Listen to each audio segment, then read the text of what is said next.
हिंदी से महत्वपूर्ण प्रश्न है और यहाँ से बराबर जो है एग्ज़ाम में पूछे गए प्रश्न है। प्रश्न 1 में है कि राम क्रिकेट खेलता है पर अच्छा नहीं। इसमें बताना है कि राम क्रिकेट खेलता है पर अच्छा नहीं, ये जो वाक्य है कौन सा वाक्य है। ऑप्शन ए में है सरल वाक्य है, मिश्र वाक्य है, संयुक्त वाक्य है, इनमें से कोई नहीं। राम क्रिकेट खेलता है पर अच्छा नहीं, यह कौन सा वाक्य है? तो यह संयुक्त वाक्य है। तो ऑप्शन सी इसका सही उत्तर है। अगला प्रश्न है कि ज्यों ही मैंने दरवाज़ा खोला कि यह आ गया। कौन सा वाक्य है ये? सरल वाक्य है, मिश्र वाक्य है, संयुक्त वाक्य है, इनमें से कोई नहीं। ज्यों ही मैंने दरवाज़ा खोला कि यह आ गया, कौन सा वाक्य है ये? तो यह मिश्र वाक्य है। तो ऑप्शन बी इसका सही उत्तर है। अगला प्रश्न देखते हैं हम लोग कि माथा ठनकना का अर्थ क्या है। ऑप्शन ए में है भयभीत हो जाना, हिम्मत आ जाना, अनिष्ट की आशंका होना या फिर क्रोध आना। माथा ठनकना का अर्थ क्या है? तो सही उत्तर हो जाएगा अनिष्ट की आशंका होना। तो ऑप्शन सी इसका सही उत्तर है। अगला प्रश्न है कि ठीकरा फूटना का अर्थ क्या है। ऑप्शन ए में है जोर जोर से हंसना, दुखी होना, किसी के सर झूठा दोष लगाना या बर्तन तोड़ना। ठीकरा फूटना का अर्थ क्या है ये पूछा जा रहा है यहाँ पर। तो किसी के सर जो है झूठा दोष लगाना, या उत्तर सही हो जाएगा ऑप्शन सी।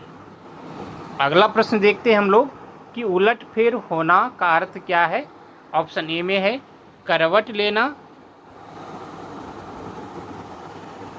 हिंसा होना, अपेक्षा के विरुद्ध काम करना, परिवर्तन होना। उलटफेर होना का अर्थ क्या है ये पूछा जा रहा है यहाँ पर। तो परिवर्तन होना। तो ऑप्शन डी इसका सही उत्तर है। अगला प्रश्न है छाती पर मूंग दलना का अर्थ क्या है। ऑप्शन ए में कठिन काम करना, बात बात पर लड़ना, कर्जा वसूल करना, पास रहकर दुख देना। छाती पर मूंग दलना का अर्थ क्या है? तो पास रहकर दुख देना। ऑप्शन डी इसका सही उत्तर है। अगला प्रश्न है कि निर्देश दिया गया 7 से 8 तक जो प्रश्न है उसमें रिक्त स्थानों की उपयुक्त शब्दों से पूर्ति करना है। इसमें 7 में प्रश्न है कि ऊँट के मुंह में डेस। तो जीरा है, केला है, बंदर है, मिर्च है। तो ऊँट के मुंह में जीरा। ऑप्शन ए ये कहावत है। ऑप्शन ए इसका सही है। अगला प्रश्न है कर डेस तो हो भला। क्या होगा इस जगह? कर भला तो हो भला। तो ऑप्शन बी इसका सही है। अगला प्रश्न देखते हैं हम लोग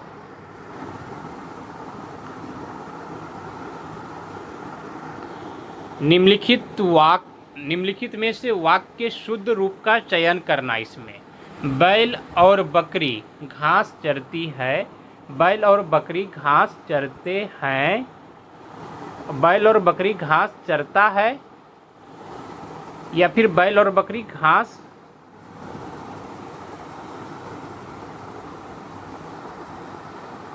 चरती है। कौन सा इसमें शुद्ध वाक्य हो जाएगा? तो ऑप्शन बी बैल और बकरी जो है घास चरते हैं। तो ऑप्शन बी इसका सही उत्तर है।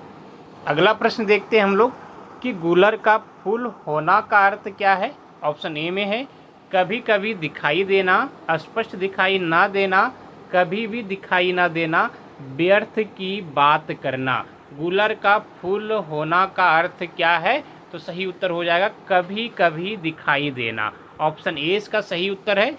अगला प्रश्न है कि एहसान ना मानने वाला को क्या कहा जाता है। ऑप्शन ए में कृतज्ञ, विश्वासघाती, कृतघ्न या परोपजीवी। एहसान ना मानने वाले को कृतघ्न कहा जाता है। तो ऑप्शन सी सही है। अगला प्रश्न है कि जिसे कठिनाई से जीता जा सके उसे क्या बोलते हैं। ऑप्शन ए में विजित, अजय, अज्ञेय या दुर्जय। जिसे कठिनाई से जीता जा सके उसे क्या बोलते हैं? तो उसे दुर्जय बोलते हैं। तो ऑप्शन डी सही है। अगला प्रश्न देखते हैं हम लोग कि बचपन और जवानी के बीच की अवस्था को क्या बोला जाता है। ऑप्शन ए में नवयुवा, नवोरा, वयःसंधि या फिर वयस्कता। क्या बोला जाता है? बचपन और जवानी की बीच की जो अवस्था होती है उसे वयःसंधि बोला जाता है। ऑप्शन सी सही है। अगला प्रश्न देखते हैं हम लोग कि जो व्यर्थ की बातें करता है उसे क्या बोलते हैं। बहुभाषी, कुवक्ता, वचाल, वाक्पटु। जो व्यर्थ की बातें करता हो उसे वचाल कहा जाता है। तो ऑप्शन सी सही है। अगला प्रश्न है कि जो देखने में प्रिय लगता हो। ऑप्शन ए में है समदर्शी, प्रिय पात्र, प्रियदर्शी, दर्शन प्रिय। जो देखने में प्रिय लगता हो उसे क्या कहते हैं? तो सही उत्तर हो जाएगा प्रियदर्शी। ऑप्शन सी सही है। अगला प्रश्न देखते हैं हम लोग कि शत्रु का पर्यायवाची शब्द क्या है। ऑप्शन ए में है सहचर, अरि, मनुज, सखा। शत्रु का पर्यायवाची शब्द क्या है? तो सही उत्तर हो जाएगा अरि। ऑप्शन बी सही है। अगला प्रश्न देखते हैं हम लोग कि खर का पर्यायवाची शब्द क्या होता है। ऑप्शन ए में है रावण, कुठित, गधा, मूर्ख। तो खर का पर्यायवाची शब्द गधा होता है। तो ऑप्शन सी सही है। अगला प्रश्न देखते हैं हम लोग कि तुलसीदास ने कलयुग का विशेष वर्णन रामचरितमानस के कौन से कांड में किया है। ऑप्शन ए में लंका कांड में, बाल कांड में, अरण्य कांड में, उत्तर कांड में। तुलसीदास ने कलयुग का विशेष वर्णन जो है रामचरितमानस के कौन से कांड में किया है। तो इसका सही उत्तर हो जाएगा उत्तर कांड में। ऑप्शन डी सही है। अगला प्रश्न देखते हैं हम लोग। प्रश्न ही अब कुछ पर्यायवाची शब्द को हम लोग जान लेते हैं।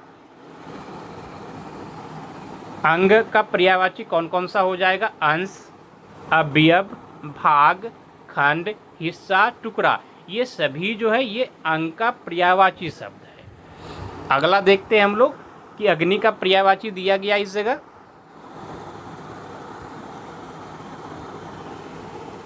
अनल, आग, पावक, बची नहीं होगा, वहीन हो जाएगा। सीखी, सूची, हरि, वैश्वानर, हुतासन, ज्वलन, क्रुशानु। ये सभी आग के ही पर्यायवाची शब्द हैं। अगला देख लेते हैं हम लोग कि अमित का पर्यायवाची शब्द इसमें दिया गया है। पीयूष, सुधा, अमी, अमित, जीवन, जीवनोदक, सोम। ये सभी अमृत के पर्यायवाची शब्द हैं। अगला देखते हैं हम लोग कि अश्व का पर्यायवाची शब्द। घोड़ा, वाजी, है, तुरंग, तुरंगम, घोटक, सैंधव, दधिका, सरता। ये सभी घोड़ यानी अश्व का पर्यायवाची शब्द था। आप सभी को धन्यवाद। जय हिंद। मिलते हैं अगले दिन फिर कुछ महत्वपूर्ण प्रश्नों के साथ।